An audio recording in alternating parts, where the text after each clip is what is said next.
નમસ્કાર student my topic name is WH questions. આજે હું તમને હાઉ મચ અને હાઉ મેની વિશે ઘણા વાક્યો કહીશ. જેમ કે હાઉ મચ લઈએ, હાઉ મચ એટલે કે અનકાઉન્ટેબલ નાઉન, જેને આપણે ગણી શકતા નથી.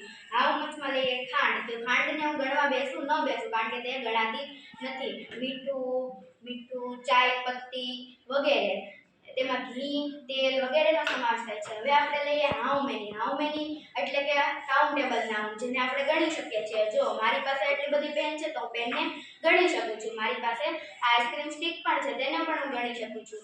આ કલરને પણ હું ગણી શકું છું, અને આ ચોકને પણ હું ગણી શકું છું. હવે લઈએ આપણે આ કલર. તો આ કલરને હું ગણી શકું છું, પણ આ